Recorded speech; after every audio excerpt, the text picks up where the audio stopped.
Okay dear students, पिछले lecture के अंदर हमने न्यूटन्स रैप्सन मेथड या न्यूटन्स मेथड जो है वो डिस्कस किया था।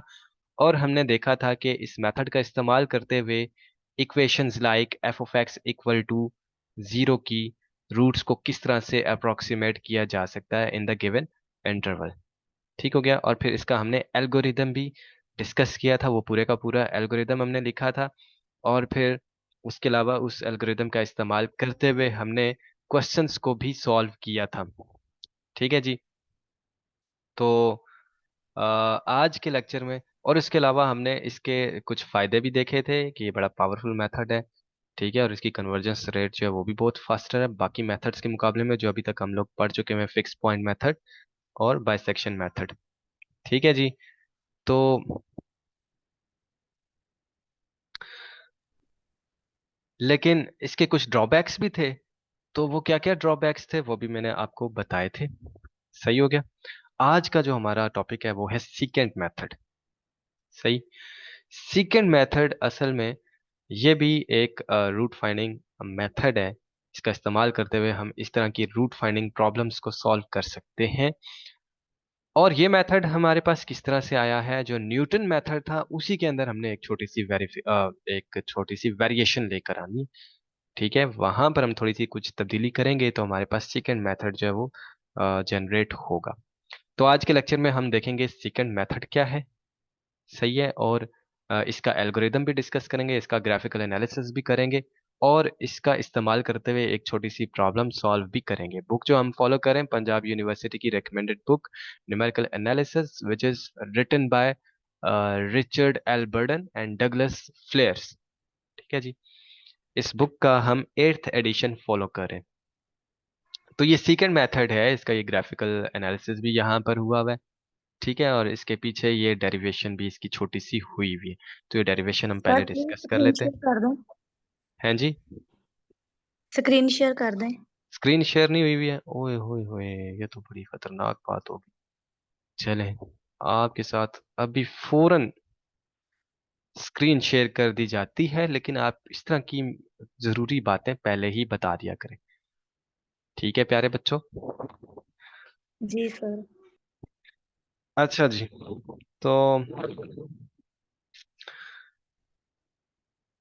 आगे चलते हैं, सेकंड मेथड को डिस्कस करते हैं। सबसे पहले हम इसकी छोटी सी डेरिवेशन कर लेते हैं। क्योंकि मैंने कहा कि न्यूटन्स मेथड के थ्रू हमने इसको डिराइव करना है, तो पहले हम न्यूटन्स मेथड का जो फॉर्मूला है वो लिख लेते हैं। वो क्या था? P N is equal to, बोलो बच्चों, P N minus P one minus, minus हाँ जी, F F of of P N P P N N minus minus one, one शाबाश, divided with over F prime of, हाँ P जी, N minus one. ठीक हो गया। तो ये था इसका फॉर्मूला। अच्छा जी। तो इसमें एन जो है वो क्या है, ग्रेटर देन और इक्वल टू वन है। और पी नॉट हमारा इनिशियल गैस होता है। अब हम क्या करेंगे इस मेथड के अंदर, हम यूं करेंगे कि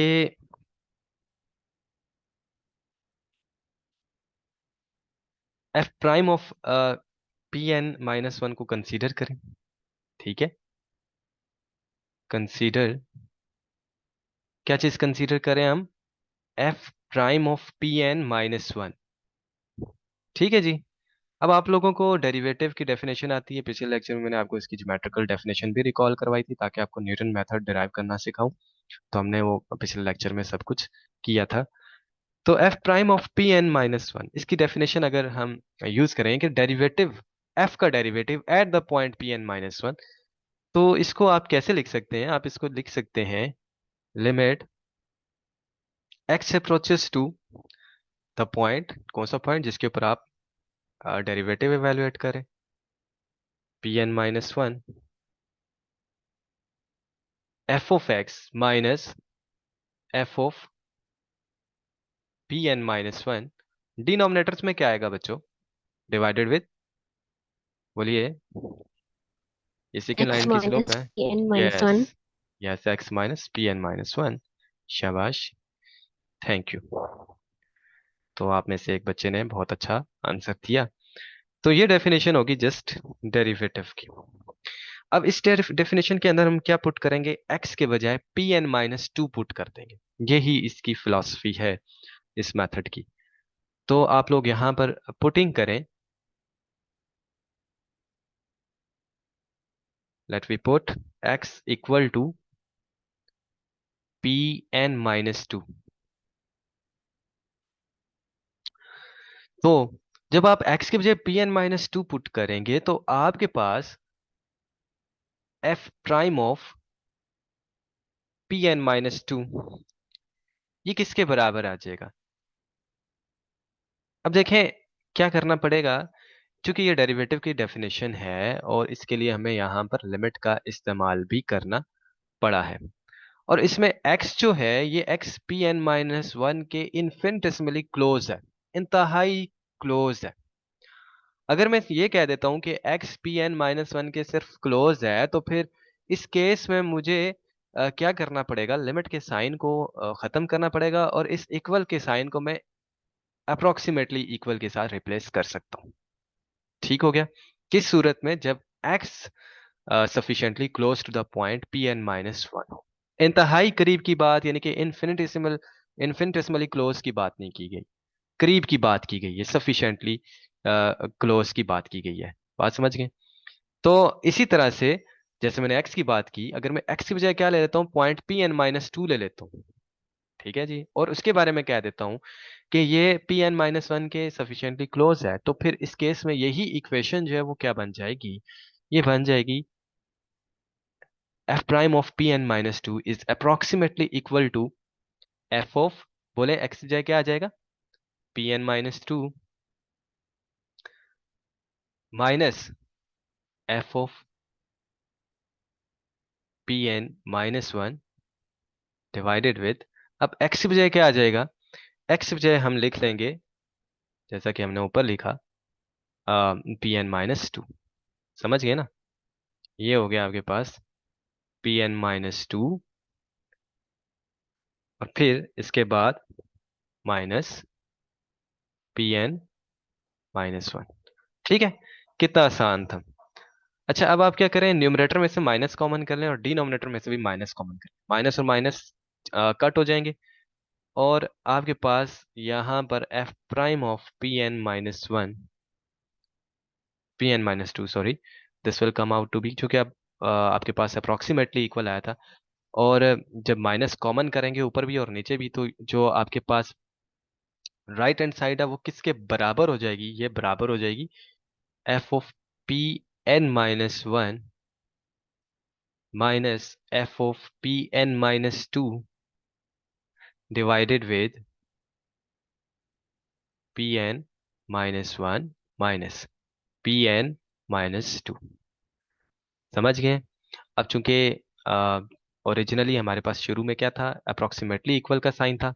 ठीक है, और ये वाली चीज जो है ये है, ये वाली, ठीक है, राइट हैंड साइड, ये किसके इक्वल आ गई, इसके इक्वल आ गई। तो ओवरऑल हमारे पास क्या आया है, ओवरऑल हमारे पास आया है f prime of Pn-2 approximately equal to this thing. ठीक हो गया। अब हम क्या करेंगे, ये जो हमने फॉर्मूला बनाया है, इसको सब्स्टिट्यूट कर देंगे किसके अंदर।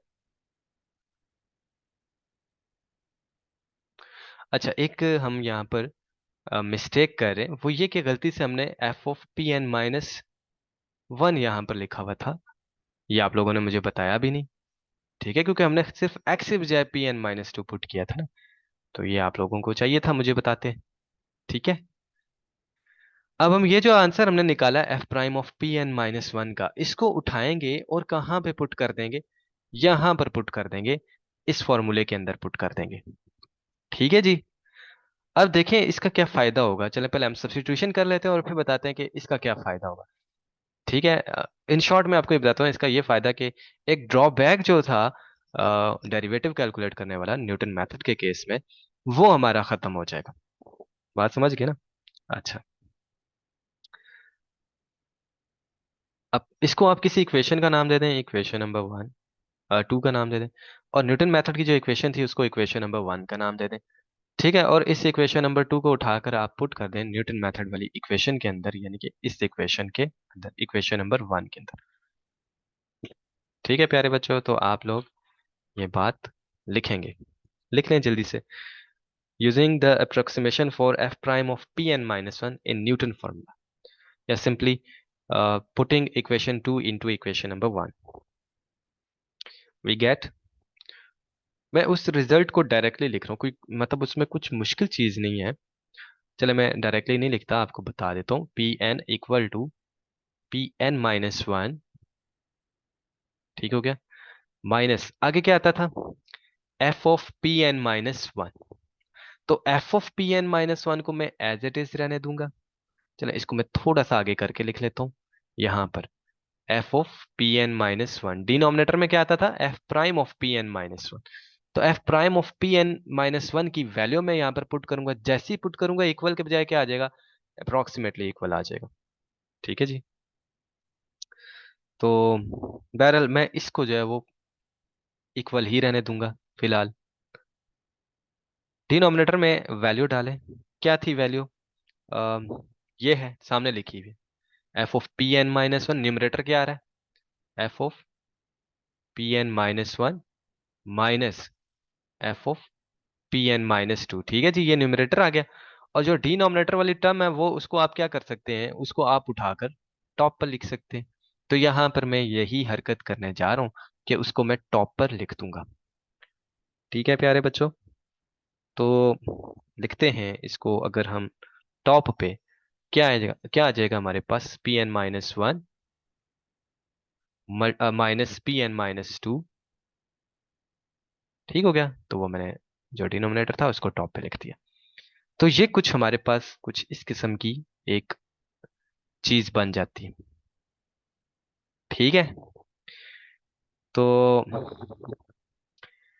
इस फॉर्मूले को हम कहते हैं, this is called the second method. अब आप देख सकते हैं कि ये उसी न्यूटन मेथड ही की तरह का है, सिर्फ फर्क ये है कि इसमें अब डेरिवेटिव अपीयर नहीं हो रहा। तो हमें पता है कि अगर हमारा फंक्शन जो है वो थोड़ा सा कम्प्लेक्स लुकिंग हो जाए, या ज्यादा कम्प्लेक्स लुकिंग ना भी हो, मिसाल के तौर पर x square into cos x हो गया हमारा एफ ऑफ एक्स, तो आपको पता है कि इस केस में इसका डेरिवेटिव निकालने के लिए आप क्या करते हैं, आपको प्रोडक्ट रूल लेना पड़ता है। ठीक है, और फिर आपके पास दो दो टर्म्स आ जाती है। ठीक है, तो दो दो टर्म्स आती हैं, और फिर उनके अंदर जब आप पॉइंट्स को पुट करते हैं, जो कि आपके इनिशियल गैस हो गया या नेक्स्ट आइट्रेशन के रिजल्ट्स हो गए, उनसे नेक्स्ट आइट्रेशन निकालने के लिए, तो पुटिंग करते हैं, तो फिर आपके पास जो है वो आपको कंप्यूटेशन ज़्यादा करनी पड़ती हैं, दो दो स्टेप्स आ जाते हैं उनको, फिर आपको कंप्यूटेशनल वर्क आपका ज़्यादा हो जाता है, और उसके अलावा आपके एरर्स आने के भी चांसेस ज़्यादा हो जाते हैं। तो इस वजह से ये जो मेथड था, जैसा कि मैंने कल के लेक्चर में बताया कि इसका ये एक ड्रॉबैक है, ये जो डेरिवेटिव वाली टर्म जो अपीयर हो रही है। तो अब हम यहाँ पर देख सकते हैं कि वो डेरिवेटिव वाली टर्म जो वो यहाँ से निकल गई है, डायरेक्ट हमने फंक्शन के अंदर वैल्यूज को पुट करना है, और कुछ भी नहीं।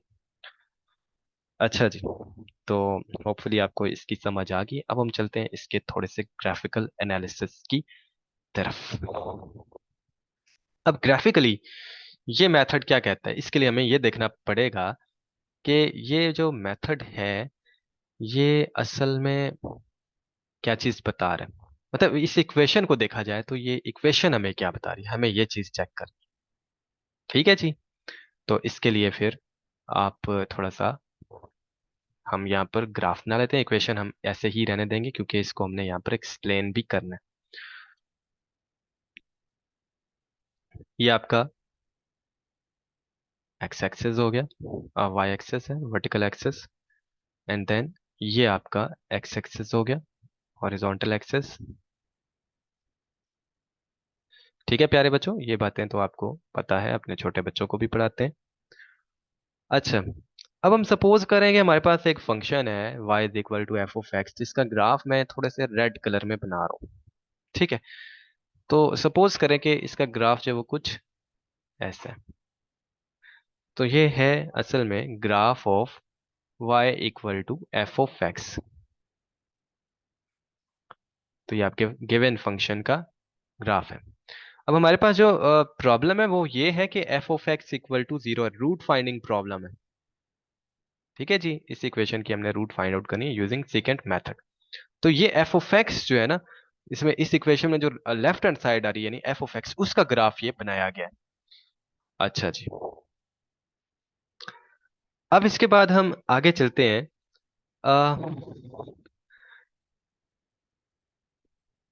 सबसे पहली आइट्रेशन अप्लाई करें। अब यहां पर क्या फर्क है पिछले न्यूटन मेथड के मुकाबले में? अब देखें जरा, तीन किस्म के पॉइंट्स आ रहे हैं हमारे पास, तीन।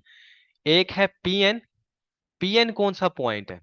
पी एन वो वाला पॉइंट है जो हमने फाइंड आउट करना है। ठीक है जी, तो एक ये पॉइंट हो गया।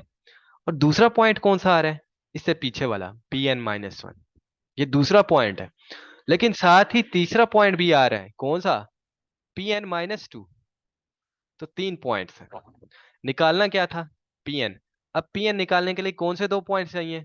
साफ नजर आ रहा है कि P N minus one and P N minus two. तो इसका यह मतलब हुआ कि इस मेथड में हमें एक आइट्रेशन अचीव करने के लिए या उसको बनाने के लिए, उसको फाइंड आउट करने के लिए दो इनिशियल गैसेस की जरूरत पड़ेगी।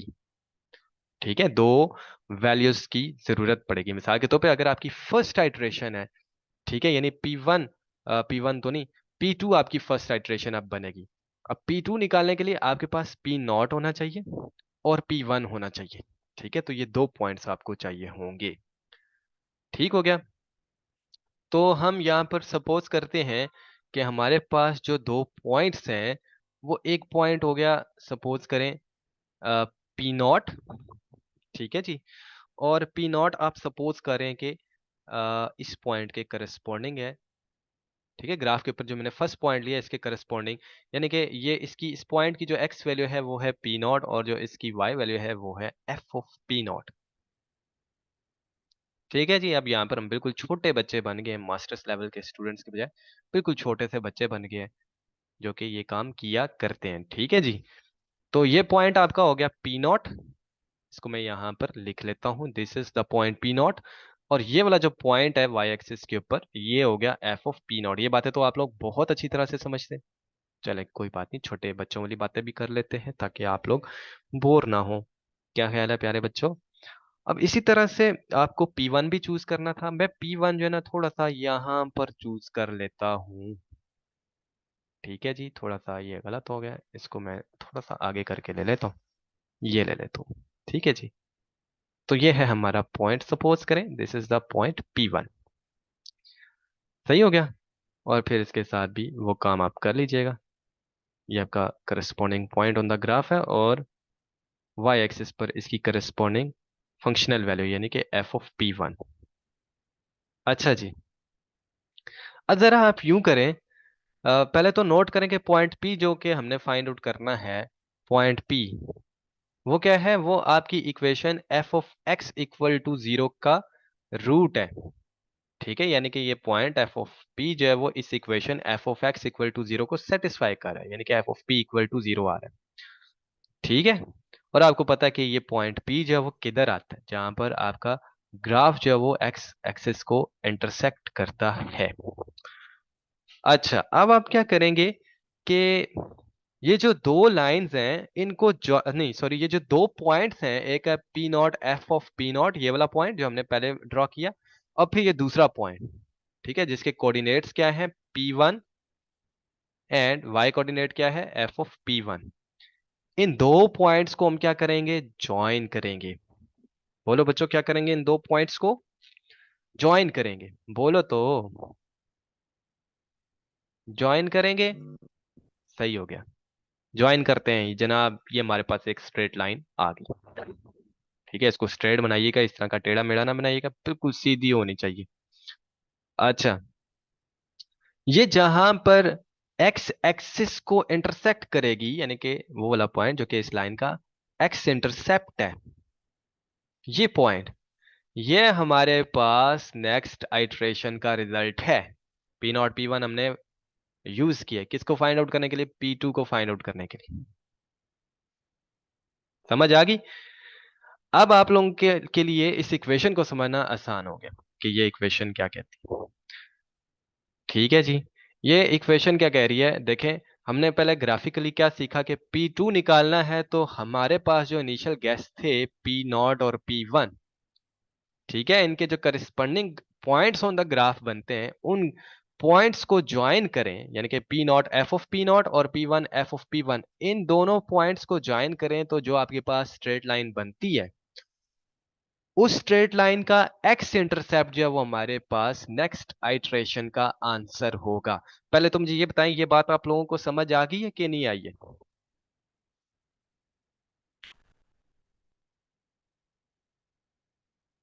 बोले, जी माइक सर, ऑन अभी। करके बोला करें, फौरन रिस्पॉन्स किया करें। Miss Annie, have you understood this? Any problem in this graphical analysis? No, sir, clear. Thank you. Okay, it's very good. अच्छा बच्चों, अब ये इक्वेशन आपको क्या कहती है? ये इक्वेशन आपको कहती है कि अगर आप nth आइट्रेशन निकाल रहे हैं Pn-1, तो फिर पहली बात ये कि आपको n-1th iteration and n-2th operation iteration, इनके आंसर्स पता होने चाहिए। ठीक है, अब इन दो आइट्रेशंस के जो corresponding points on the graph बनते हैं उनको ज्वाइन करने से जो स्ट्रेट लाइन बनती है, उस स्ट्रेट लाइन का जो एक्स इंटरसेप्ट होगा वो होगा एक्चुअली पॉइंट Pn। सही हो गया ना? तो ये बात है, तो ये जो मैंने फर्स्ट स्टेप में आपको समझाया उसी को जनरलाइज कर दिया हुआ। अब इससे जब आप नेक्स्ट स्टेप निकालना चाहेंगे तो फिर आप किन दो पॉइंट्स को यूज करेंगे P3 निकालने के लिए? बोलिए, P3 निकालने के लिए अब आपको कौन कौन से पॉइंट्स इस्तेमाल करने पड़ेंगे? कोई एक बच्चा बता दे। Sir, P1 and P2. हाँ, P1 एंड P2 अब आपको इस्तेमाल करना पड़ेगा। ठीक है, तो अब P2 और P1 इनके करस्पॉन्डिंग पॉइंट्स देखें ग्राफ के ऊपर क्या बनते हैं। P1 का तो ऑलरेडी बना हुआ है, P2 का आप बना लें, ये बन गया। अब इन दोनों को आप कर दें ज्वाइन एक स्ट्रेट लाइन की मदद से। मैं ब्लैक कलर की स्ट्रेट लाइन ले रहा हूँ, ठीक है, डिस्टिंक्शन रखने के लिए। और ये थोड़ा सा मेरे से स्मूथली हो सकता है ना, वो हो, ठीक है, ड्रॉ ना हो स्मूथली। तो ये आपने बिल्कुल स्ट्रेट लाइन रखनी है। इनको ज्वाइन करेंगे। अब ये लाइन जिस जगह पर आकर एक्स एक्सिस को इंटरसेक्ट कर रहा है, वो जो लाइन है, वो जो पॉइंट है, वो असल में क्या बन जाएगा? वो आपका पॉइंट P3 बन जाएगा। ठीक हो गया? बात समझ गए? और इसके अलावा चूंकि अभी हमने ये डेरिवेशन कर तो ली है, लेकिन हमें कैसे पता चल रहा है कि ये एक्स इंटरसेप्ट बन रहा है इनका? तो ये आप लोग खुद से कर सकते हैं। अब मैं आपको बता देता हूँ कि क्या करना है। आपने ये जो P2 है, P2 के लिए खाली आप कर लें कि P2 जो है वो किस तरह से इस लाइन का इंटरसेप्ट बन रहा है। इसके लिए आप क्या करें कि ये जो P0 एफ ऑफ P0, ठीक है, एक ये पॉइंट हो गया P0 एफ ऑफ P0, और दूसरा P1 एफ ऑफ P1। ठीक है जी, इन दो पॉइंट्स को आप क्या करें, ज्वाइन करने वाली जो स्ट्रेट लाइन है, इसको पॉइंट ए कह लें और इसको पॉइंट बी कह लें। तो line A B, straight line A B, इसकी आप स्लोप फाइंड आउट करें। स्लोप का नाम आप एम रख लें और फिर यहाँ पर point slope form of straight line use करें। ठीक है, तो यानी कि वो आपको पता है, बहुत दफ़ा आप लोग यूज कर चुके हैं, काफ़ी दफ़ा मैं आपको इसी कोर्स में भी बता चुका हूँ, Y minus Y naught slope times X minus X naught. ठीक है जी, अब वाई नॉट आप क्या चूज करेंगे यहाँ पर? यहाँ पर आप इसको चूज करेंगे, फॉर एग्जाम्पल आप ये पॉइंट जो है वो ले रहे हैं एक्स नॉट वाई नॉट के तौर पर। तो आपके पास एक्स नॉट जो है वो पी नॉट हो जाएगा और वाई नॉट जो है वो एफ ऑफ पी नॉट हो जाएगा। ठीक हो गया? और स्लोप आप लोग निकाल लीजिएगा, तो बहुत आसानी से निकल सकती है इसकी स्लोप। ठीक है जी।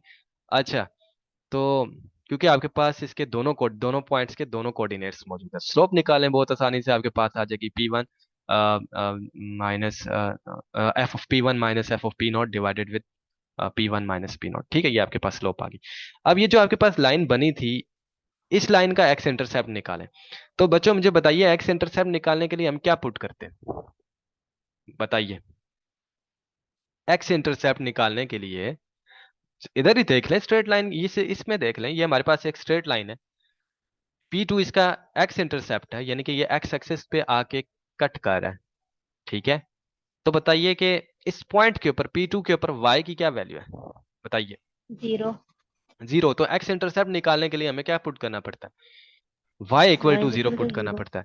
तो इस इक्वेशन में आप y जो है ना इसको जीरो पुट कर देंगे, ठीक है। तो फिर आप उसको थोड़ा सा सिंप्लीफाई कर देंगे तो आप देखेंगे कि आपके पास इंटरसेप्ट जो है वो आ जाता है, और उस इंटरसेप्ट का नाम क्या होगा, P2 होगा।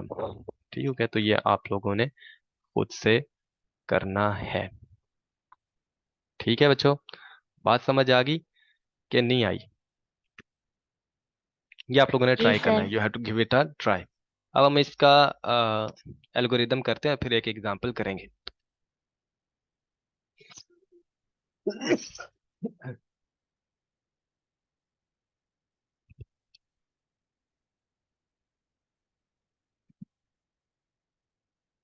अ, बच्चों अब हम इस रिकॉर्डिंग को करते हैं स्टॉप। कोई बात नहीं। अच्छा जी। अच्छा तो प्यारे बच्चों, मैंने आपको बताया क्या करना है इसमें। आप एक्स इंटरसेप्ट इस इक्वेशन का फाइंड आउट करें, ठीक है जी। एक्स इंटरसेप्ट लिखने की बेशक जरूरत नहीं है, खाली समझ लें। तो एक्स इंटरसेप्ट क्या होगा, कैसे आएगा आपके पास, y equal to zero put करने से। उस एक्स इंटरसेप्ट का नाम आपने क्या रखा है, उसका P2 रखा है, तो उसका मतलब है एक्स को हम किसके साथ रिप्लेस कर देंगे, P2 के साथ रिप्लेस करेंगे। आप इस केस में देखेंगे कि आपके पास कोई ऐसी इक्वेशन, रिजल्टिंग इक्वेशन बनेगी जो कि इस फॉर्म में होगी।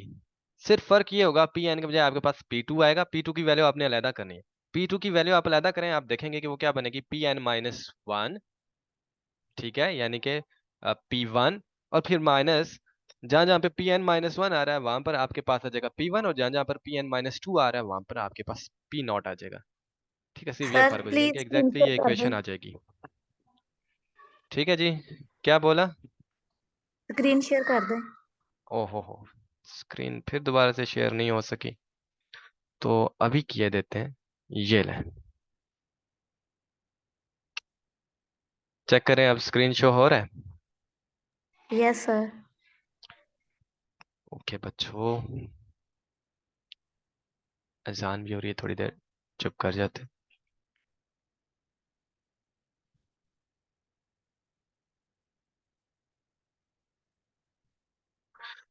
अब प्यारे बच्चों, अब आप लोग हेडिंग दें जल्दी से। हेडिंग दें द सेकंड मेथड एल्गोरिथम। ठीक है, या एल्गोरिथम की हेडिंग दे दें।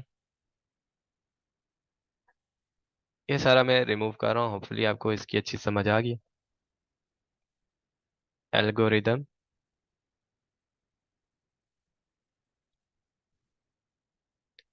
और कौन सा है ये,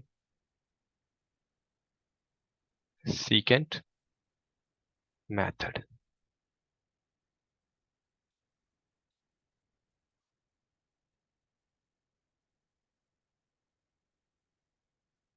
इससे पहले आपने 3 एल्गोरिथम्स कर लिए हुए, ठीक है जी।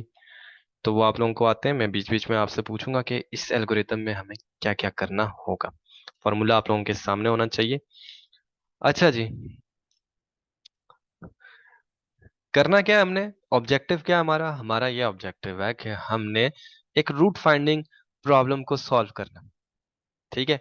और फिर हमें अ, उसको सॉल्व करने के लिए क्या क्या चीज चाहिए होगी, हमें फिर इनिशियल गैसेस चाहिए होंगे, कौन कौन से, P0 एंड P1। तो ये बात हम पहले लिखेंगे कि हमने इन P0 और P1 का इस्तेमाल करते हुए जो कि हमें गिवन है, F of X equal to zero, जो हमारी रूट फाइंडिंग प्रॉब्लम है, उसको हमने सॉल्व करना। ठीक है, तो यहाँ पर आप लिखें to find,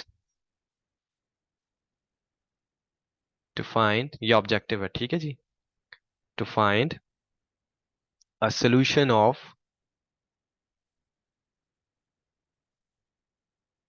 a solution of f of x is equal to 0 given initial approximation, given initial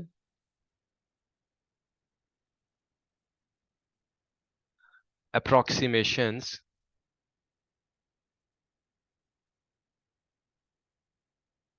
approximations। अच्छा जी, वो क्या क्या approximations given है, बोलिए क्या क्या है, P0 एंड P1। अच्छा जी, इनपुट,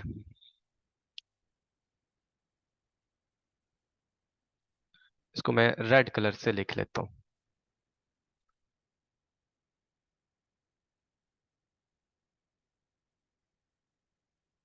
इनपुट INPUT कैपिटल रखिएगा।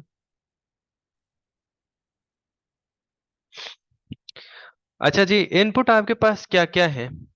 एक तो आपके पास P0 और P1, आप जानते हैं ये आपकी इनपुट है। और दूसरा आपके पास टॉलरेंस होती है, और तीसरी क्या चीज होती है? Maximum number of iterations. maximum। हाँ शाबाश। तो यही आप लोग लिखेंगे। इनपुट्स क्या क्या हैं?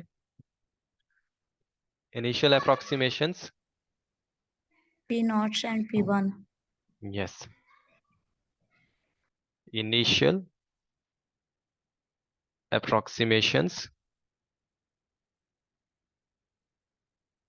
approximations P0 and P1। अच्छा जी, और क्या चीज होती है? टॉलरेंस।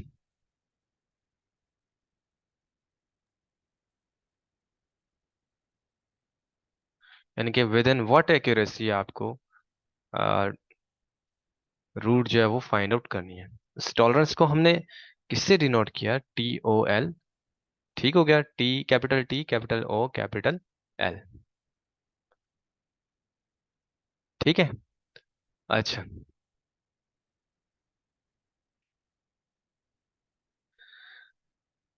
अब इसके बाद हमारे पास एक और चीज क्या थर्ड है? है maximum number of iterations. Yes, maximum. इसको पूरा पूरा लिखिएगा, मैंने खाली मैक्स लिखा, आप लोग पूरा लिखिएगा। Maximum number of iterations. अच्छा जी, किसी एक मिस के सिग्नल्स थोड़े खराब चल रहे हैं। हाँ जी मिस, सिग्नल ठीक हो गए?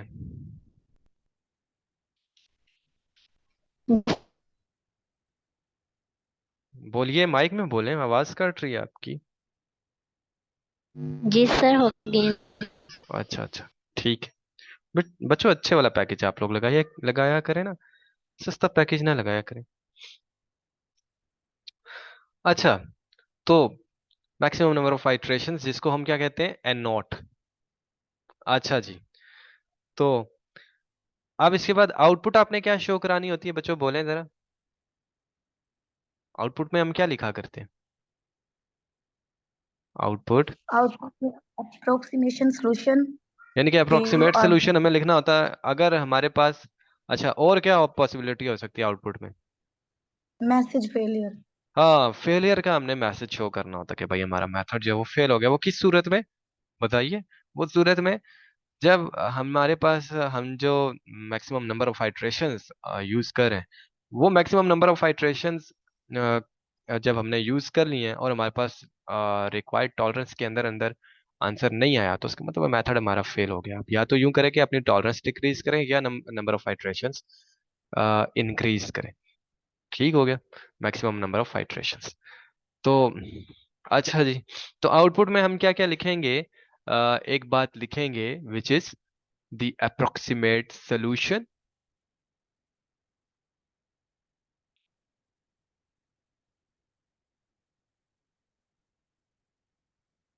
approximate solution। अच्छा जी, और क्या चीज लिखना होता है? द मैसेज ऑफ फेलियर या failure message? Failure, FAILURE, failure message. ठीक है, यहाँ पे बीच में आप और लिखें, ब्रैकेट से बेहतर है स्मॉल आप और लिखें। अच्छा प्यारे बच्चों, अब इसके बाद हम करेंगे स्टेप नंबर 1। तो अब आप लोगों में से जो थोड़ा तेज वाला स्टूडेंट है वो मुझे बताएगा कि क्या करना चाहिए। स्टेप नंबर 1 यानी हम अपना एल्गोरिदम स्टार्ट करना चाहते हैं, तो बताइए। हाँ जी, मैं शाइस्ता से पूछते हैं, आई क्या रखेंगे?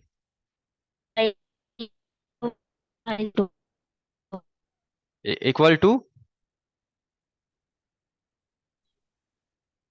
आई इक्वल टू जल्दी बोलें, टाइम नहीं है। 2. 2, ठीक है, वेरी गुड।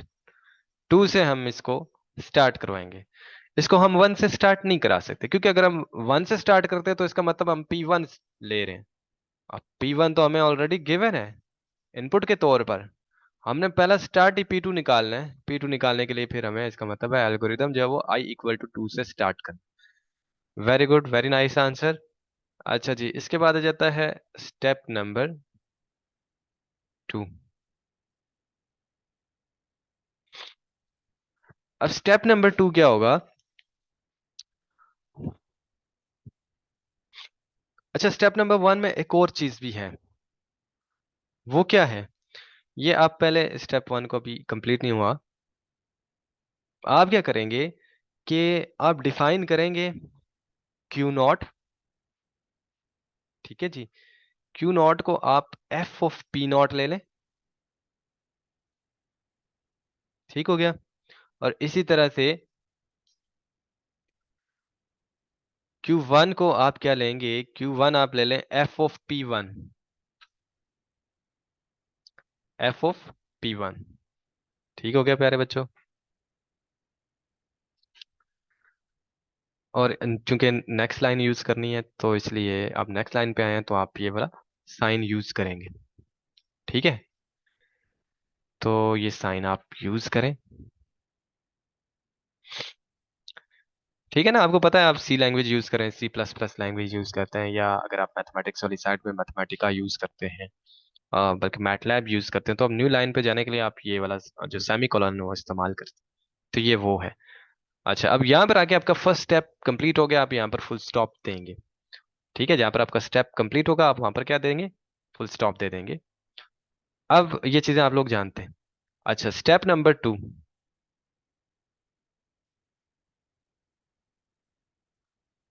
तो ये तो हो गया था हमारा फर्स्ट स्टेप।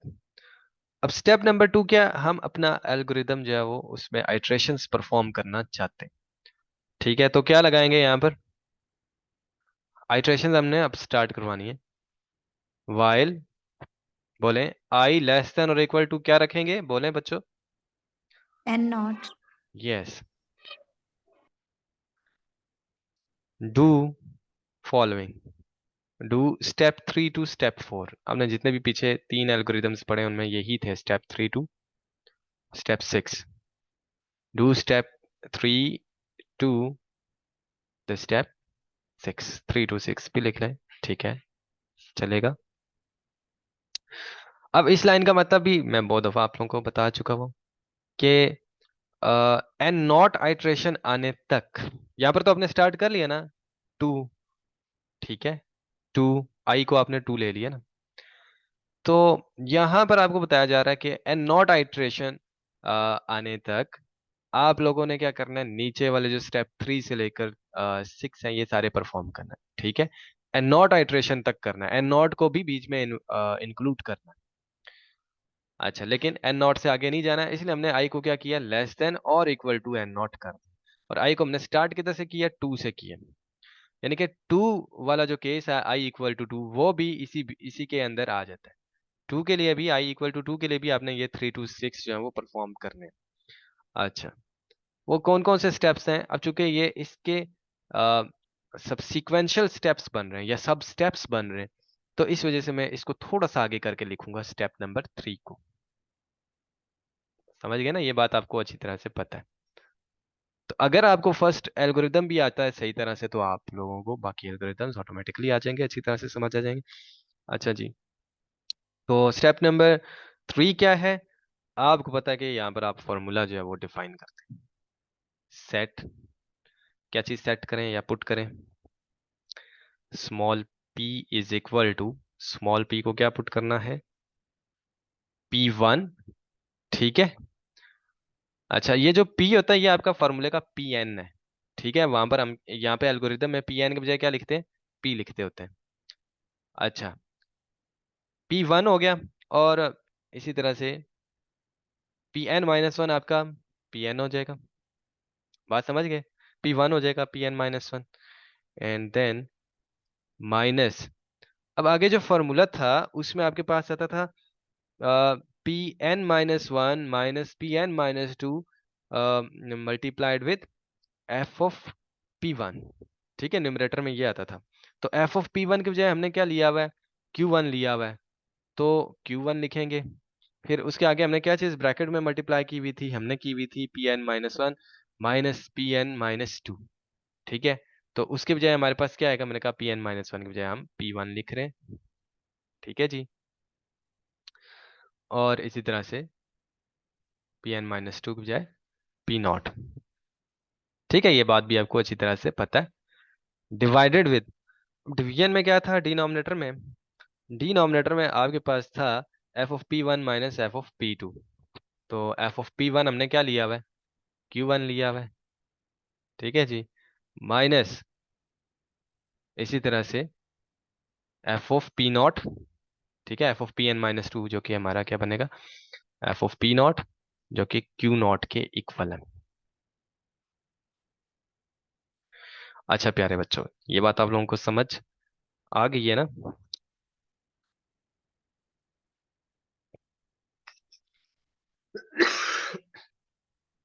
अच्छा, अब इसके बाद आगे चलते हैं, क्योंकि स्टूडेंट्स बार बार आ रहे हैं, तो सिग्नल्स भी ड्रॉप हो रहे हैं आप लोगों के। तो बेटा प्लीज अपना माइक जो है वो, कैमरा जो है वो ऑफ कर दें please. Please turn your camera off.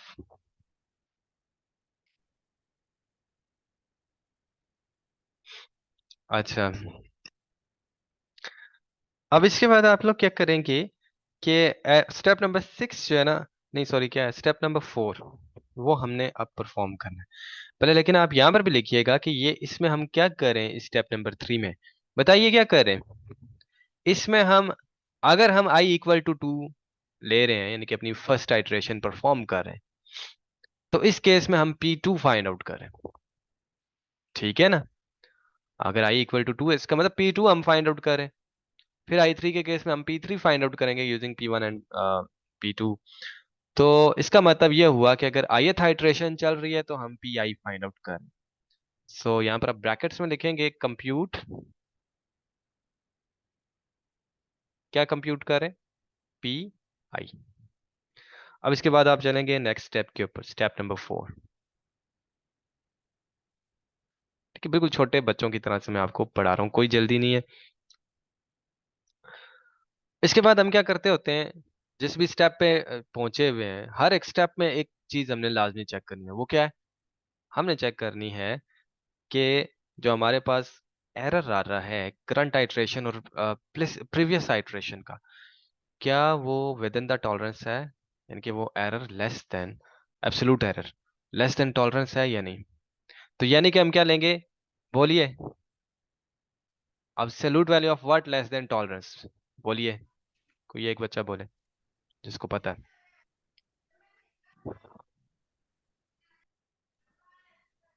If बोलो। P2 minus P1, तो P two minus P one उस केस में होगा ना, जब आप पी थ्री आइट्रेशन परफॉर्म करें। और P मैं तो नहीं पता आएगा कौन सी P कार है।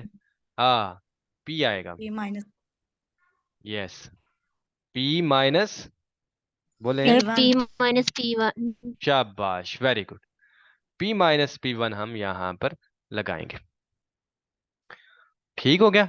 मिसाल के तौर पे अगर हम फोर्थ आइट्रेशन परफॉर्म कर रहे थे, ठीक है, तो फोर्थ आइट्रेशन का आंसर जो बना वो, और प्रीवियस आइट्रेशन का जो आंसर बना वो, उनका हमने एब्सोल्यूट एरर निकालना है या एब्सोल्यूट डिफरेंस निकालना है, और चेक करना है कि क्या वो हमारी जो गिवन टॉलरेंस है, जो कि 10 पावर माइनस थ्री है या 10 पावर माइनस टू है, जो भी है, उससे स्मॉलर है या नहीं। अगर उससे स्मॉलर है तो फौरी तौर पर हम क्या कर देंगे, हम यू आई एम सॉरी, वैसे भी आपको पता है मुझे आजकल थोड़ा सा फीवर है और खांसी भी है। तो क्या करेंगे, जैसे ही ये टॉलरेंस से छोटा हो जाएगा तो हम अपनी आइट्रेशन को स्टॉप कर देंगे और हम आउटपुट शो करवाएंगे। हम कहेंगे कि ये जो हमारे पास P4 आंसर बना है ये हमारी आउटपुट है, तो हम आउटपुट पे P4 को शो करवाते हैं। तो ये बातें आप लोग जानते हैं। अच्छा, तो इससे पहले हमने इफ लिखना था, जो कि हम लिखना भूल गए। If P minus P1 absolute value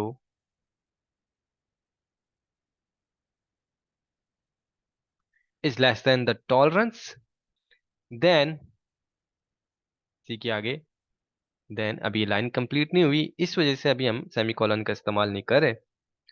then क्या शो कराते हैं इस केस में, फौरी तौर पे हम आउटपुट शो करवाएंगे, ठीक है। और आउटपुट में हम क्या शो करवाएंगे, करंट आइट्रेशन का आंसर। करंट आइट्रेशन कौन सी थी, पी, पी थी ना। अच्छा, तो आउटपुट आप क्या शो करा रहे हैं, पी। सही हो गया।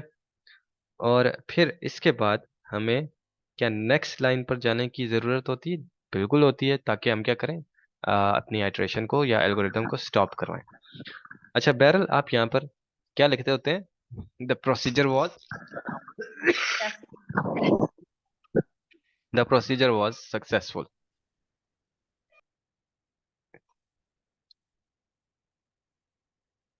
द प्रोसीजर वॉज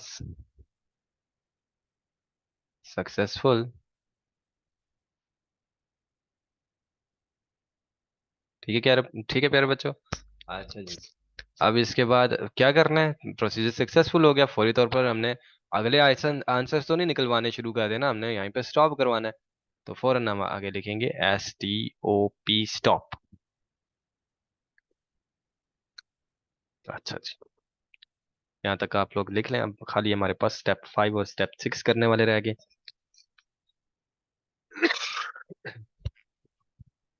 अब सवाल ये आता है कि अगर ये जो एब्सोल्यूट डिफरेंस है current iteration and previous iteration का, अगर ये डिफरेंस लेस देन टॉलरेंस नहीं आया तो फिर क्या करें, फिर हमने स्टेप नंबर 5 परफॉर्म करना। बच्चों समझ रहे हो ना, फिर हमें क्या करना है, स्टेप नंबर बोले 5 5 को परफॉर्म करना है। अक्सा के सिग्नल खराब हो रहे हैं, इसलिए वो कभी कनेक्ट डिस्कनेक्ट हो रही है। अच्छा जी, तो लेकिन मैं आपसे पूछता हूँ कि अगर हमारे पास फर्स्ट आइट्रेशन में ही आंसर टॉलरेंस के अंदर आ गया, लेकिन फर्स्ट आइट्रेशन में हम इसका आंसर किसके साथ चेक करें, मतलब हमारा तो P2 था, बोलिए। P2 हम निकाले थे फर्स्ट आइट्रेशन में, तो उसका डिफरेंस किसके साथ लेंगे, P0 के साथ लेंगे या P1 के साथ लेंगे, बोले। P1 के साथ। जी हाँ, P1 के साथ हम लेंगे। अच्छा प्यारे बच्चों, अब हम आगे चलते हैं, स्टेप नंबर 5, जो कि स्टेप नंबर 4 के सीधा नीचे आएगा। अब मुझे कोई बच्चा ये बताए कि मेरे पास अगर किसी ith आइट्रेशन में आंसर नहीं आया, विद इन द टॉलरेंस नहीं आया, या रिक्वायर्ड मेरे पास एक्यूरेसी अचीव नहीं हुई, तो फिर क्या करना पड़ेगा, बोले। Then we set I is equal to I plus 1. हाँ, यानी कि इसका क्या मतलब हुआ, शाइस्ता आप बताएं। आई को I+1 के इक्वल पुट किया, इसका क्या मतलब बना।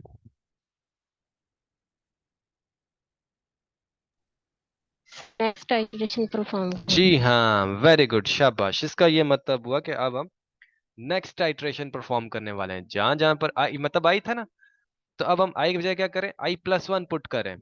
जैसे कि अगर हमारे पास पिछले केस में I4 था, तो अब हम 4 के अंदर क्या करेंगे, 4+1 ऐड करेंगे, 4 के अंदर 1 ऐड करेंगे, तो ये क्या बनेगा, 5। तो यानी कि now we are going to the fifth iteration, पहले हम फोर्थ पे थे। अच्छा जी, तो very nice answer. Step number 6, तो ये आपका स्टेप 5 भी कंप्लीट हो गया। अब स्टेप नंबर 6, इसमें आप सेट करेंगे, क्या सेट करेंगे, P0 is equal to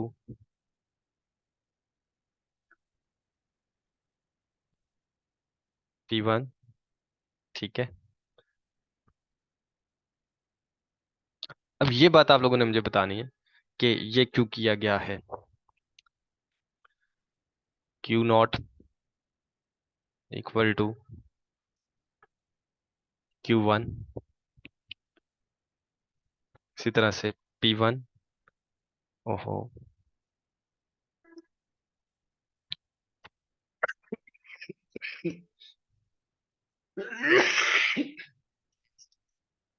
P1 equal to P, यहाँ पर आप लाइंस भी अगली लाइंस पर जाने के लिए,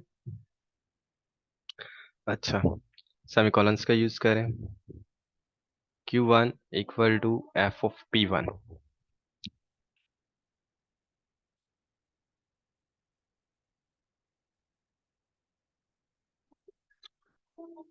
अच्छा जी, मुझे बताइए यहाँ पर पी नॉट को पी वन के इक्वल सेट किया, बताइए इसका क्या मतलब है, बताइए।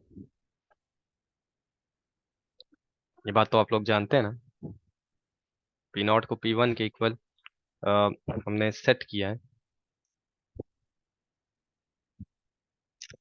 बताइए इस बात का क्या मीनिंग है, कोई बता सकता है? देखें वहां पर हम क्या करते होते थे, पी नॉट को पी, बाकी जो एल्गोरिदम थे पी नॉट को पी के इक्वल सेट करते थे, इसका क्या मतलब होता था, बताइए। देखिए वहां पर एल्गोरिदम्स में क्या चीज यूज हो रही होती थी, बीच में पी नॉट यूज हो रहा होता था, ऐसे ही है ना। पी नॉट आपका इनिशियल गैस था, उसी के साथ आप एब्सोल्यूट डिफरेंस लेते थे, लेस देन टॉलरेंस। जब पी नॉट को पी पुट कर दिया तो इसका क्या मतलब हुआ कि अब हमने क्या किया है कि ये जो हमारा पी नॉट था इसको हमने अपडेट कर दिया और इसकी वैल्यू क्या रखी, जो हमारे पास लेटेस्ट आइट्रेशन का आंसर आया, यानी कि ith आइट्रेशन का आंसर आया, उस आंसर के इक्वल हमने पी नॉट को पुट किया। ठीक है। अब ये पी नॉट क्या था, इनिशियल गैस था जिसको हमने यूज करना आइट्रेशन फाइंड आउट करने के लिए। अब ये जो इनिशियल गैस पी नॉट था ये चेंज हो गया, नेक्स्ट आइट्रेशन के आंसर के इक्वल हो गया। अब उसे नेक्स्ट आइट्रेशन निकालने के लिए ये जो आपने नया इनिशियल गैस लिया है जो कि प्रीवियस आइट्रेशन के रिजल्ट के इक्वल है, आउटपुट के इक्वल है, उस के इक्वल हमने इसको पुट किया। इसका इस्तेमाल करते हुए अब हम क्या करेंगे, नेक्स्ट आइट्रेशन को इवेल्युएट करेंगे, ये बात है। ठीक है, समझ गए ना आप लोग? अच्छा जी। तो ये वो चीज है, तो पी नॉट आपका जो है वो क्या बन जाएगा, पी वन यानी कि लेटेस्ट आइट्रेशन का आंसर। ठीक है। और क्यू नॉट अब आपका क्यू वन बन जाएगा, यानी कि एफ ऑफ पी वन बन जाएगा। और फिर पी वन जो है वो आपके पास क्या होगा, जो लेटेस्ट आंसर, नहीं देखें सॉरी, यहाँ पर देखिए फॉर एग्जांपल हम सेकंड आइट्रेशन नहीं थे बल्कि थर्ड आइट्रेशन को परफॉर्म करें आई इक्वल टू थ्री के केस। ठीक है। अब उस केस में जो आपने आई इक्वल टू टू के अंदर, आई इक्वल टू टू के अंदर जो आपने पी वन इस्तेमाल किया था, ठीक है, उस पी वन को आपने क्या करना है, आई इक्वल टू थ्री के लिए पी नॉट के तौर पर इस्तेमाल करना है। ये बात समझ आ गई? और इसी तरह से एफ ऑफ पी नॉट यानी कि क्यू नॉट को आपने क्या करना है, क्यू वन यानी कि एफ ऑफ पी वन के इक्वल पुट करना है। और इसी तरह से जो पी वन यहाँ पर यूज करेंगे हम पी वन, वो क्या होगा, इस आई इक्वल टू टू की जो आउटपुट हमारे पास आई है यानी कि पी टू, उसको आप यूज करेंगे यहाँ पर। ठीक है जी, बात समझ आ गई? उसको आपने यहाँ पर इसके बजाय यूज करना है। ठीक है, पी वन के बजाय आप पी यूज करें, यानी कि यहाँ पर आप पी वन के बजाय क्या चीज यूज करेंगे, यहाँ पर आप पी व के बजाय पिछली आइट्रेशन जो है उसका आंसर यूज करेंगे। बात समझ आ गई? इसी तरह से क्यू वन को आप अपडेट करेंगे, एफ ऑफ क्यू वन जो है वो आपके पास एफ ऑफ पी बनेगा। बात समझ आ गई? क्यू वन आप एफ ऑफ पी रख रहे हैं कि क्यू वन जो था अब आपका एफ ऑफ पी वन, वो क्या हो जाएगा, पी वन, अब आप चूंकि आप पी ले चुके हैं तो एफ ऑफ पी वन आपके पास क्या हो जाएगा, एफ ऑफ पी वन जो वो एफ ऑफ पी हो जाएगा, यानी कि जो लेटेस्ट आइट्रेशन का आंसर है उसका इमेज अंडर एफ। तो ये चीज अब आपने करनी है। तो आपको पता है ना कि ये किस तरह से करना है, समझ आ गई ना आप लोगों को कि नहीं? Yes, sir. ये सारे स्टेप्स क्लियर हो गए? अच्छा, तो ये इस तरह Yes, से sir. अब आप इन वैल्यूज को अपडेट करते हैं। अभी आगे आप एग्जाम्पल करेंगे उसमें ये चीजें हम यूज करेंगे जी सारे के सारे, सर। समझ आ जाएगी। तो ये था, ये छह के छह स्टेप्स आपने परफॉर्म करने। ये परफॉर्म किया, फिर क्या, छठा स्टेप जैसे ही आपने परफॉर्म किया तो आप किधर आएंगे, आप वापस स्टेप नंबर थ्री के ऊपर आ जाएंगे। ठीक है, इस थ्री का आपने इस्तेमाल करना है। और फिर आपने स्टेप नंबर फोर इस्तेमाल करना है, यानी कि आपने चेक करना है कि answer with in the accuracy आया। अगर आया तो फिर ठीक है, नहीं आया तो फिर उससे भी अगली आइट्रेशन के ऊपर आए। और फिर ये सिलसिला चलता रहेगा, कहाँ तक चलता रहेगा, एन नॉट तक चलता रहेगा, आखिरी आइट्रेशन तक ये चलता रहेगा। जिस भी आइट्रेशन पे हमारे पास आउटपुट आएगी विद इन द एक्यूरेसी हम उसको शो करवा देंगे। अगर एन नॉट तक भी नहीं आई तो फिर हमें क्या करना पड़ेगा, मैसेज ऑफ फेलियर शो कराना पड़ेगा। तो अब हम स्टेप नंबर सेवन के अंदर मैसेज ऑफ फेलियर शो कराना चाहते हैं। अब स्टेप नंबर सेवन जो है वो स्टेप नंबर टू का सब्सिक्वेंशियल स्टेप नहीं है, तो इसलिए मैं क्या करूंगा, स्टेप सेवन को जो है वो स्टेप नंबर टू की सीध में नीचे लिखूंगा। ठीक है, तो इसलिए मैं यहाँ पर स्टेप सेवन इधर करके लिखूंगा। बातें आप लोगों ने लिखनी है। आपका जो एल्गोरिदम है वो खूबसूरत दिखना चाहिए, टेढ़ा मेढ़ा नहीं होना चाहिए, ठीक है जी। तब जाकर आपका जो एग्जामिनर है उसका भी दिल खुश होगा, वो आपको नंबर भी अच्छे दे देगा, ठीक है। वरना आपको पता है कि अगर किसी एग्जामिनर की अपनी बेगम से लड़ाई हुई और वो इस सूरत में आपका पेपर चेक कर रहा हो और उसमें आपने इस तरह के उल्टी हरकतें की, टेढ़ा मेढ़ा लिखा हो, ठीक है जी, तो उसको गुस्सा आएगा, फिर आपके नंबर भी काटेगा। क्या ख्याल है बच्चों? Yes, sir. फिर तो उसको काटने चाहिए नंबर। तो इसलिए आपने ये बात भी जरा ध्यान रखनी है, जो आपका एग्जामिनर है उसके मूड का आपने ध्यान में रखना है, ठीक है, उसको खातिर में रखना है। You have to take it into account, you have to keep it under consideration. Step number 7, output.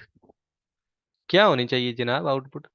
अगर हम सारी कुछ हमने ट्राई की है, सारी आइटरेशन परफॉर्म की हैं, विद इन द एक्यूरेसी नहीं आया आंसर, आउटपुट ये होगा कि the method failed after N naught iterations.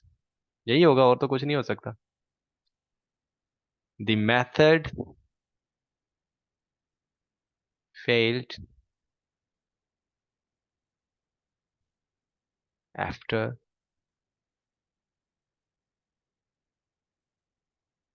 N naught iterations.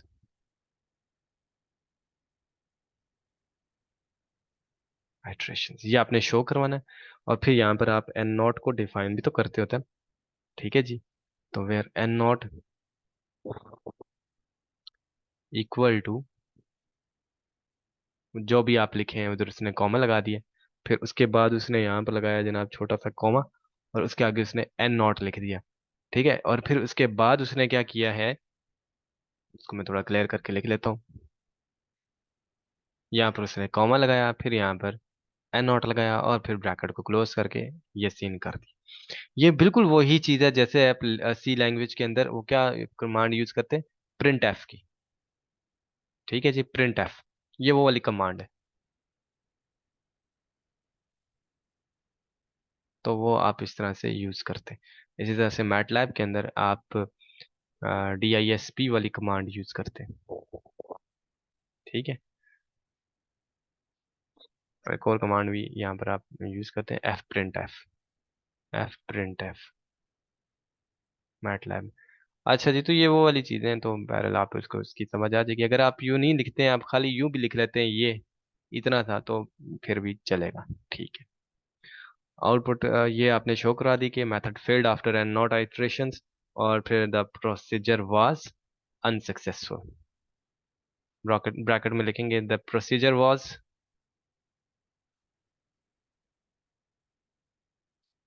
Unsuccessful.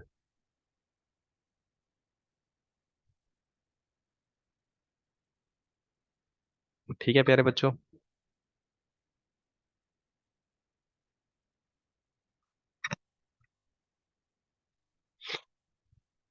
तो अब हमने एल्गोरिदम को क्या करवा देना, आउटपुट डिस्प्ले करवा दी ना, स्टॉप करवा दें, क्योंकि आगे हम मजीद जो आउटपुट्स हैं वो सप्रेस करना चाहते हैं, उनको आउटपुट पे नहीं लाना चाहते, डिस्प्ले पे नहीं लाना चाहते। अच्छा जी।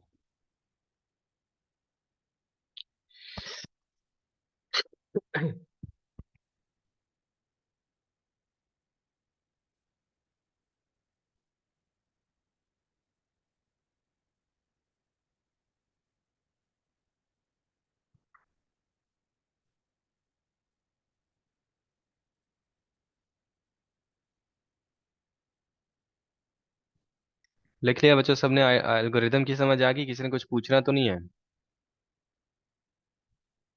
अच्छा, इस जगह पर आप लोग अपडेट भी लिखेंगे ना कि आपने क्या क्या चीज़ अपडेट किया। आपने क्यू नॉट को अपडेट किया है, पी नॉट को किया है, P1 को किया, Q1 को किया, तो ये बात आप लिखें ब्रैकेट के अंदर, ठीक है जी। तो यहाँ पर ही आप लिख लें कि वो जो मैंने उसमें लिखा था डब्बे में इनक्लोज करके, वो आप लोगों ने नहीं लिखना, तो मैं आपको समझाने के लिए लिखा था।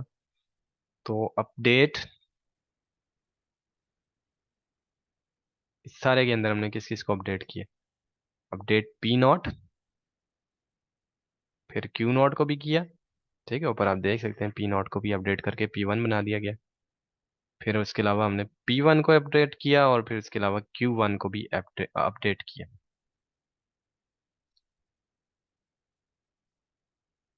अच्छा, ठीक हो गया। लिख लिया प्यारे बच्चों? कितना टाइम रहता है मीटिंग खत्म होने में? मीटिंग का टाइम ऑलमोस्ट ओवर है।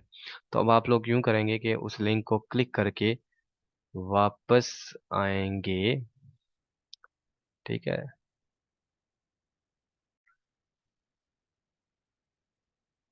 तो यह था हमारा एक इंतहाई प्यारा सा, खूबसूरत सा, मासूम सा एल्गोरिदम, सीकेंड मेथड का, ठीक है? तो ये सातों स्टेप्स आप लोगों ने कर लिए हैं, अच्छी तरह से समझ लिए हैं। अब हम एग्जाम्पल करेंगे। एग्जाम्पल किधर लिखा हुआ है? कहाँ लिखा होगा बताइए? डेफिनेटली बुक पे लिखा हुआ है। तो हमें तो वो एग्जाम्पल याद नहीं है। ये एल्गोरिदम मैंने करा दिया, ठीक है जनाब जी? ये सारे सात के सात स्टेप्स मैंने आपको करवा दिए, ठीक है? अब यहाँ पर the next example involves the problem consider in the example number 1 where we use the Newton-Raphson method using p naught equal to pi by 4। तो पिछली जो एग्जाम्पल थी उसमें हमने न्यूटन रैफ्सन मेथड का इस्तेमाल किया था, और इनिशियल जो था पॉइंट या इनिशियल गैस कह लें, वो पी नॉट हमने लिया था जो कि पाई बाय 4 के इक्वल था, ठीक है जी? तो यहाँ पर उसी एग्जाम्पल को हमने सॉल्व करना है, लेकिन अब हम इसको सीकेंड मेथड के थ्रू सॉल्व करेंगे। तो इसका मतलब है कि पी नॉट के साथ साथ हमें एक और गैस भी चाहिए होगा, ठीक है? पी नॉट के साथ पी वन, वो हमें सवाल के अंदर ही दिया हुआ होगा, ठीक है? तो वही एग्जाम्पल है X is equal to cos X, इसको हमने सॉल्व करना है, ठीक है प्यारे बच्चों? और फिर इसके बाद हमें पी नॉट दिया हुआ है पाई बाय 4, और इसके अलावा पी नॉट हमें दिया हुआ है 0.5, ठीक है जी? और P1 जो है वो पाई बाय 4 उसने दिया हुआ है। अब ये जो चीजें हमें दी हुई हैं, इनका इस्तेमाल करते हुए हमने क्या चीज निकालनी है? पी नॉट 0.5, और P1 जो है वो आपके पास क्या होगा? P1 जो है वो आपके पास पाई बाय 4 है, ठीक है जी? तो पी नॉट पाई बाय 4 नहीं है, पी नॉट पाई बाय 4 नहीं है यहाँ पर। पी नॉट जो 0.5 है, और P1 जो है वो पाई बाय 4। इस मेथड, मतलब इस सवाल के अंदर हमें ये कहा गया है। तो इस इक्वेशन को हम लोग लिख लेते हैं। आप लोग याद रखिएगा कि पी नॉट जो है वो आपके पास 0.5 है, और P1 पाई बाय 4 है। सिग्नल्स किसके ड्रॉप हो रहे हैं? डेफिनेटली उसके जिसका पैकेज भी सस्ता है, पता ही कोई नहीं। अच्छा, एग्जाम्पल। अच्छा प्यारे बच्चों, मुझे ये एग्जाम्पल लिखने में थोड़ी सी हेल्प कर दें। बोल दें कि ये एग्जाम्पल क्या है? X equal to cos X था, X equal to cos X. अच्छा जी, मैं डायरेक्ट इस एग्जाम्पल का जो सोल्यूशन है ना वो कंसीडर कर रहा हूँ। एग्जाम्पल मैंने आपको बता दी ना, ये इक्वेशन आपने सॉल्व करनी है। पी नॉट आपको उसने दे दिया, कितना दिया था? 0.5 दिया था। अच्छा अच्छा अच्छा। और P1 उसने आपको दे दिया, कितना दिया? पाई बाय 4 दिया। देखिए जरा दोबारा से, पाई बाय 4 यही था, P1 था कि पाई बाय 4 पी नॉट के इक्वल था? पी नॉट पाई बाय 4 था या P1 था? जल्दी से चेक करें। एक तो बुक्स खोल के रखा करें ना आप लोग अपने सामने। पी नॉट आपके पास 0.5, P1 पाई बाय 4। ओके ठीक है जी। तो अब हमने इसको सॉल्व करना है, ठीक? आप पहले एफ ऑफ एक्स बनाएं। एफ ऑफ एक्स आपके पास क्या होगा? एक्स माइनस कॉज एक्स हो जाएगा, या कॉज एक्स माइनस एक्स, एक ही बात। आप एक्स माइनस कॉज एक्स करें या कॉज एक्स माइनस एक्स करें, सेम आंसर आएगा, ठीक है? बुक में जो कॉज एक्स माइनस एक्स हुआ है, पिछले एग्जाम्पल में भी cos x minus x use किया गया, लेकिन मैंने जो आपको पिछले लेक्चर में करवाया था सोल्यूशन, वो एक्स माइनस कॉज एक्स लेके कराया था, और हमने देखा था कि हमारे आंसर्स वही आए जो बुक पर थे। अच्छा जी, तो अब हम क्या करेंगे? फॉर्मूले का इस्तेमाल करेंगे। तो यहाँ पर आप लोग लिखेंगे यूजिंग सीकेंड मेथड, यूजिंग सीकेंड मेथड। और ये भी याद रखिएगा कि अपना जो कैलकुलेटर है उसका मोड कौन सा रखना है? कौन सा रखना है, रेडियन या डिग्रीज? बोलिए। रेडियन। शाबाश। अच्छा, पी एन इक्वल टू क्या फॉर्मूला है? Pn-1, आगे क्या था? बोलिए। माइनस, बोलते नहीं है यार। Pn-1 minus Pn minus, numerator है। फिर उसके बाद आपके पास क्या आया था? बोले। एफ ऑफ, नहीं बोलते, Pn-1। फॉर्मूला यही है, जरा देखें अपने नोट्स के ऊपर जो भी आपने लिखा है। डिवाइडेड विद एफ ऑफ, अच्छा ये पी एन माइनस टू था, F of P N minus one. देखें तो सही ठीक लिख रहा हूँ कि नहीं, नोट्स में अभी आप लोगों ने नोट किया हुआ है। F of P N minus two, check करें, यही फार्मूला था सेकंड मेथड का। ये है।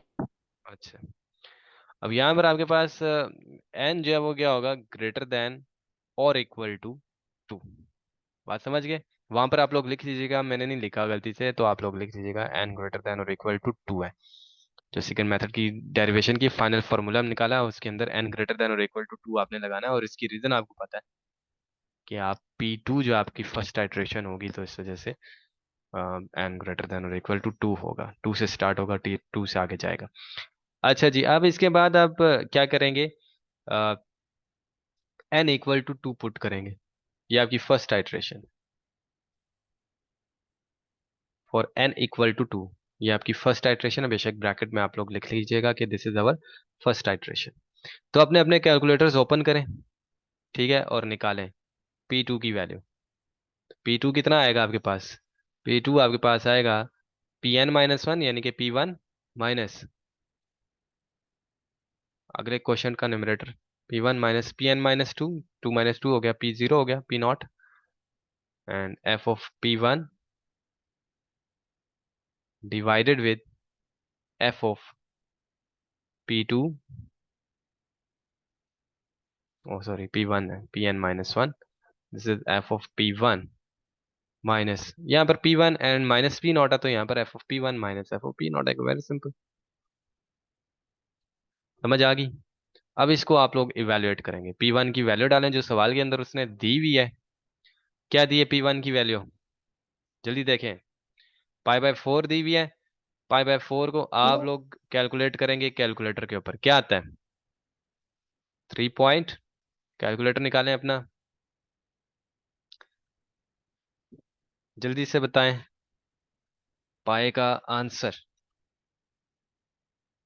आप लोग बहुत ही ज्यादा स्लो किस्म के स्टूडेंट्स हैं, फौरन आंसर नहीं देते। सर पाई ठीक, बाय फोर जीरो का point answer seven eight five three 0.7853। एक सेकेंड, 0.7853, आगे 981 981 634। 634। ठीक है, मैं यहाँ पर 63 तक लिख रहा हूँ, 9 डेसिमल प्लेसेस लिखूंगा।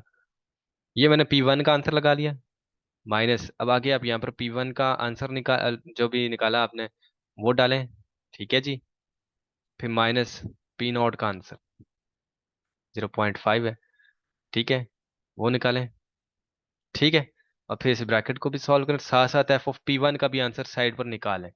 एफ ऑफ पी वन क्या बनेगा, एफ ऑफ एक्स आपके पास कॉज एक्स माइनस एक्स है, तो एफ ऑफ पी वन मैं दूसरे कलर से लिख लेता हूँ डिस्टिंक्शन के लिए।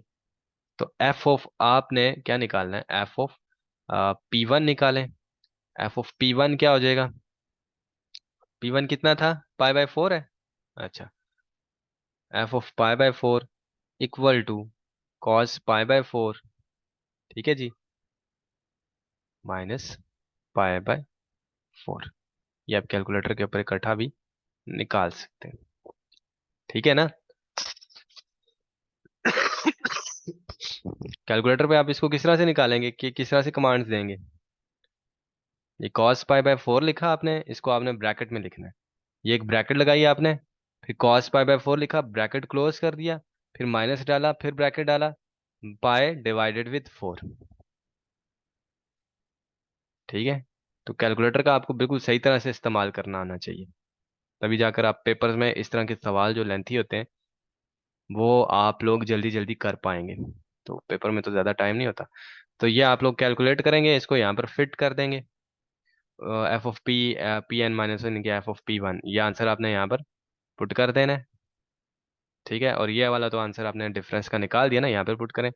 और फिर इसी तरह से ये जो डिनोमिनेटर में डिफरेंस आ रहा है, एफ ऑफ पी वन आप लोगों ने ऑलरेडी निकाल लिया हुआ है, एफ ऑफ पी नॉट भी निकालें इसी तरह से, एफ ऑफ पी नॉट निकालेंगे ना, एफ ऑफ 0.5, वो इसी तरह से कॉस 0.5 माइनस 0.5 हो जाएगा, तो वो आप लोग निकाल लेंगे। तो ये F of P one minus F of P not हो गया। एफ ऑफ पी नॉट भी निकालिए, उसको यहाँ पर आप पुट कर दें, उनका डिफरेंस ले लें। एफ ऑफ पी वन का आंसर ये हो गया, माइनस वो आपने लिख लिया, यहाँ पे एफ ऑफ पी वन का आंसर लिख लीजिएगा और यहाँ पर एफ ऑफ पी नॉट का आंसर लिखिएगा, और मुझे बताइएगा कि आपका क्या आंसर आया है।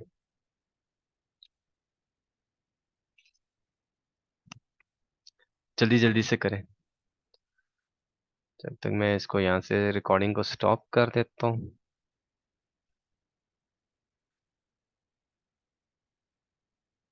पॉज करता हूँ। ओके, एक स्टूडेंट ने, मिस एनी ने ये क्वेश्चन कर लिया है, ठीक है, अभी अभी इन्होंने स्क्रीनशॉट भी मुझे भेजा। तो ये बिल्कुल ठीक स्टेप्स इन्होंने किए हुए और आंसर भी बिल्कुल ठीक है, वही वाला है जो कि P2 का बुक के ऊपर है, 0.7363841388। सही है, तो ये बिल्कुल सिंपल कैलकुलेशन थी, अच्छी तरह से आपको कैलकुलेटर का इस्तेमाल करना आना चाहिए और आपको फार्मूला याद होना चाहिए।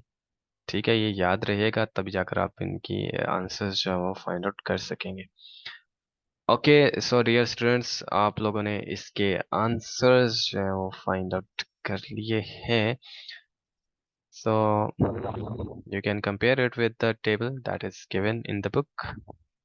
P2 का आंसर आप लोग निकालेंगे, फिर P3 का निकालेंगे, P4 निकालें, P5 निकालें, ठीक है, P4 तक ही कर लें, जस्ट इट्स इनफ, या P3 तक कर लें। तो ये है, और इसके अलावा इस सवाल के अंदर उसने एक्यूरेसी नहीं दी हुई है। अगर एक्यूरेसी अचीव करनी हो, उस सवाल में दी हुई हो, तो आप लोगों को ऑलरेडी पता है कि आंसर जो है वो मतलब उसके लिए हम क्या करते हैं। मिसाल के तौर पर अगर उसने कहा हुआ है कि आप लोगों ने जो एक्यूरेसी है वो कितनी अचीव करनी है, वो है 10⁻⁻²। ठीक है, 10⁻⁻² की एक्यूरेसी आपने रखनी है, चाहिए है आपको, आपका आंसर जो है वो यानी कि विद इन दिस एक्यूरेसी होना चाहिए।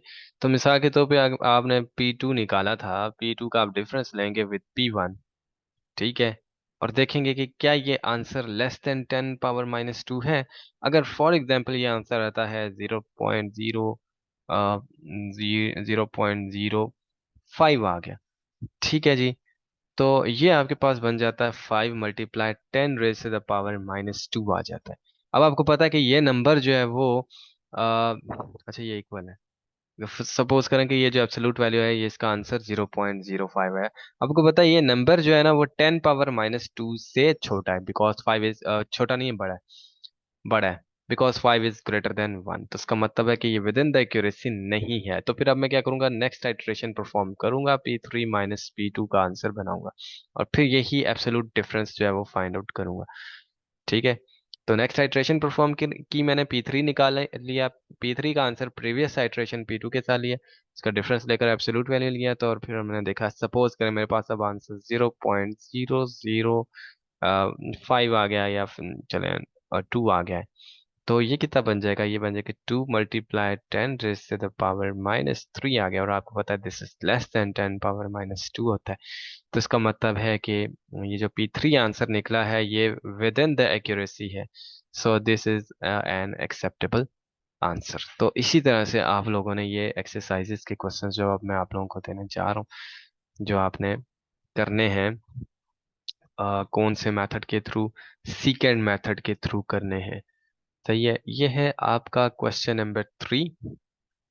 ठीक है, क्वेश्चन नंबर 3 आप लोगों ने करना है। इसमें फॉल्स पोजीशन या रेगुलर फाल्सी मेथड इसको नहीं यूज करना, क्योंकि अब हम नेक्स्ट क्लास में करेंगे रेगुलर फाल्सी मेथड। तो ये आप लोग करेंगे सेकंड मेथड के थ्रू क्वेश्चन नंबर 3 को। इसका आंसर पीछे दिया हुआ है, वो आप लोग चेक कर लीजिएगा बुक के एंड के ऊपर। अच्छा जी, 5 हो गया हुआ था न्यूटन मेथड वाला, ये मैंने आपको दे दिया था। क्वेश्चन नंबर 7 है, 7 आपने करना है। क्वेश्चन नंबर 5 उसमें कहा जा रहा है कि क्वेश्चन नंबर 5 को सेकंड मेथड के थ्रू करें।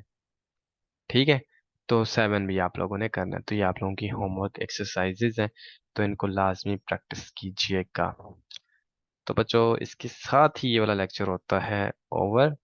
होपफुली आपको इसकी अच्छी समझ आई है। Thanks for watching.